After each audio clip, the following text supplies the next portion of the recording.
A brief reading from the Love, Life of Life, biography of Almighty Lord, Master Kirpal Singh, as given by Devinder, Narendra, and Eileen Wigg, his beloved disciples, the assignment he gave before he left the body for them to complete. This is on the nature of the World Religions Conference, and we'll start with one of the speeches given by Lord Kirpal at the conference. Unity of Man, World Religions.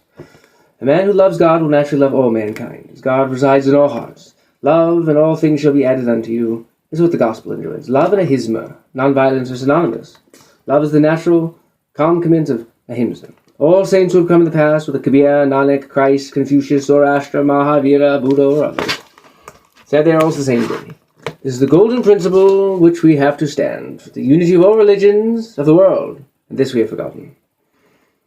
And we have here with us friends from both the East and the West, who extend with our welcome. We have great appreciation, love for all, especially as you come for the cause of God.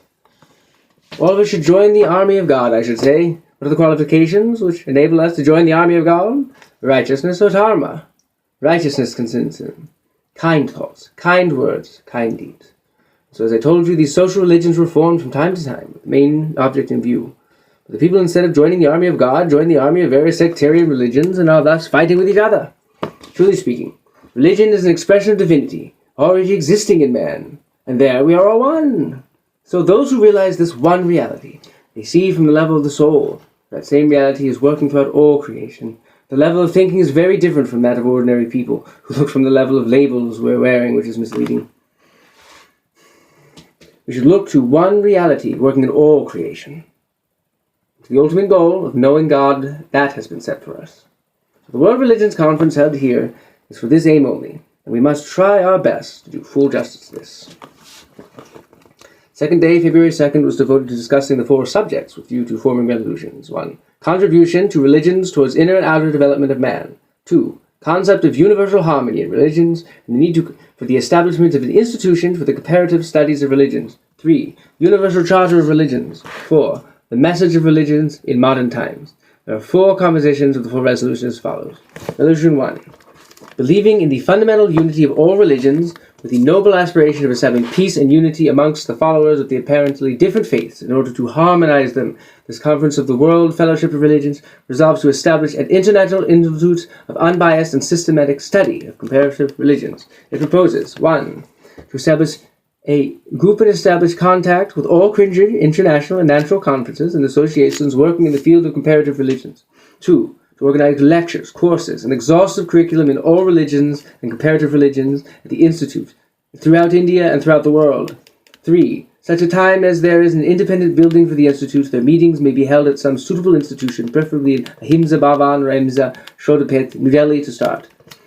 4. To encourage and establish chairs for unbiased study in comparative religions in all universities and other academic institutions and schools.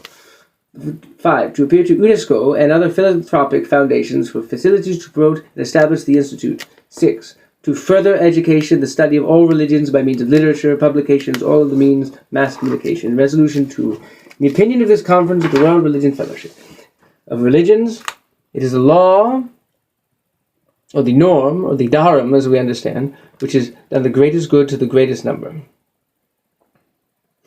It is shown that the path not only of interior development, but which is to know oneself and to know the absolute reality, but exterior development also of humanity must be served to its utmost. Organized institutions, practices, or even behavior of particular individuals or groups which have proved to be definitely harmful are neither the law, nor the norm, nor dharam, but are distortions of the teachings of righteousness. We believe in the past, so in the future, so also the law of the norm of dharam shall prove to be the benefactor of humanity. Dharma. One for all. The Conference of the World Fellowship of Religions declares that if we would consider the fundamentals of all religions, such as nonviolence, justice, compassion, equality, eternal love, eternal servants, eternal truth, we would be able to see the basic unity and solidarity and harmony underlying all religions. This conference emphasizes and underlines the very fundamental unity of all religions, which is conducted to the goodness of humanity, to assist everybody to attain ultimate happiness and the foundation of basic unity of all religions. Resolution 3. The World Fellowship of Religions herewith accepts the principle that a world body comprised of all religious and ethical societies should be created. The body will serve to balance, help, collaborate, cooperate with the United Nations organization.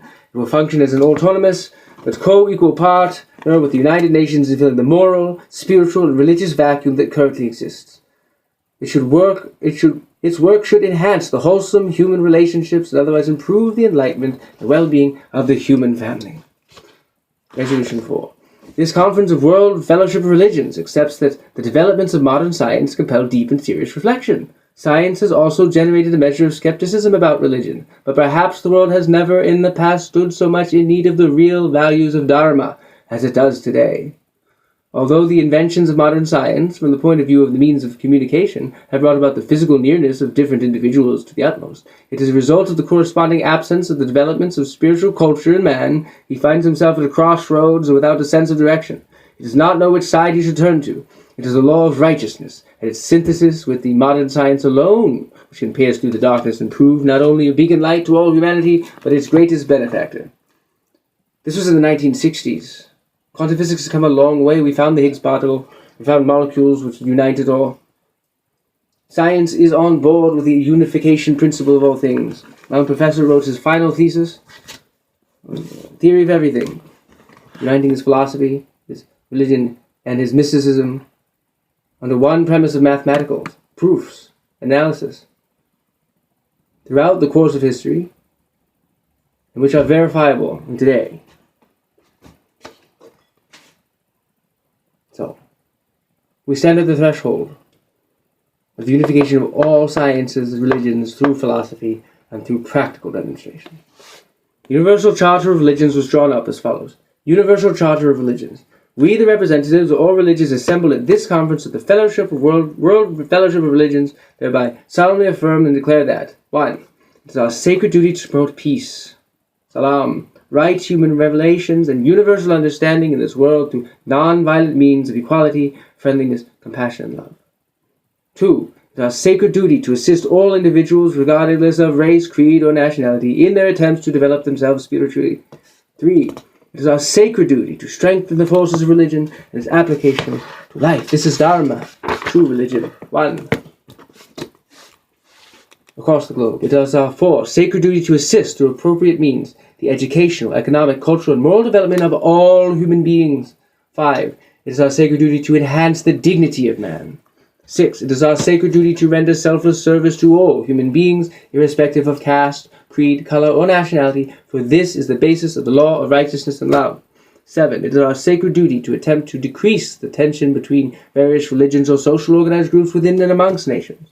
Christianity and Islam are reconcilable 100%. I guarantee. We have known and proven this time and time again, but those who adhere to the outer forms of hatred, bigotry, which are installed and instilled within them through false doctrines and false interpretations of the teachings of these original mystics, have led passion, violence, war, mongering attitudes to cultivate out of fear for the other. The time for this is over. We stand as brothers. Christianity and Islam stand as one. And anyone who says otherwise, neither is Christian nor is a Muslim, but is an enemy of man and one bound in passions and hatred, which is contrary to the law of love, which is the law of God's good grace and virtue. It is our sacred duty to bring men of all faiths mutually pure, nearer, partially through the elimination of friction-producing thoughts, and establish a brotherhood of man and unity of humanity, recognizing the desirability of the religious pluralism to meet historical and personal needs. 9. It is our sacred duty to upgrade the physical environment by assisting in the purification of polluted water, air, land, and food, to observe as far as possible a reverence for life. Reverence for life. 10. It is our sacred duty to encourage people to seek a higher standard of living by encouraging them to better use more appropriate houses and dwellings. We have maps in the ancient Vedas that have the perfection of all the layouts for everything, but we fail to look at them because we are so steeped in the ignorance of Kali Yuga. We are here to assist mankind.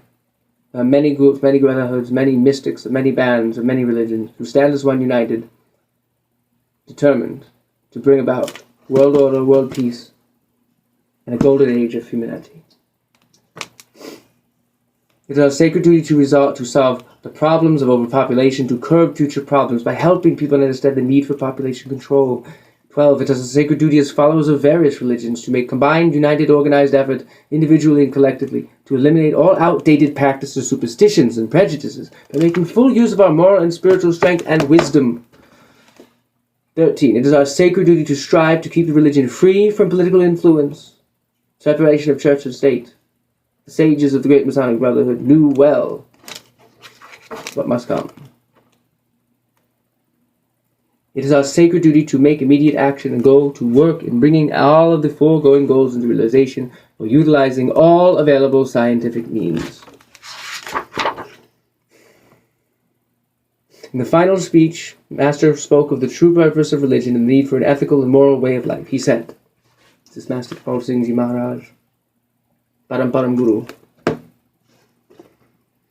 The purpose of religion is to enable man to advance towards perfection, to make him a complete human being. Man is not truly human unless he has attained the highest purpose of human life, which is self-realization.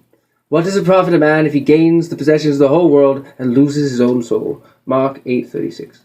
Religion is a way of life which urges man to experience the profound unity of all beings in God or Supreme Self, for this will make him stand fearlessly in relation to himself and others.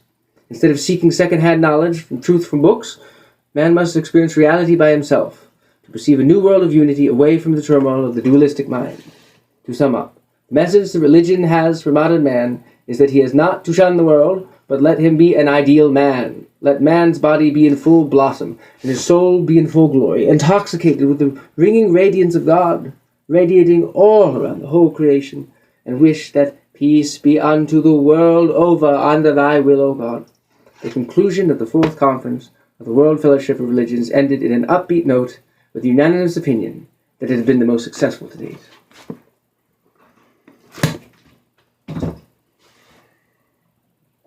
Let us continue the great work. Let us finish the plan set forth by the great masters to unite this planet under one great religion of truth, universal, brotherhood and love, of God Almighty, unified, and of mankind all. We stand united in assiduity.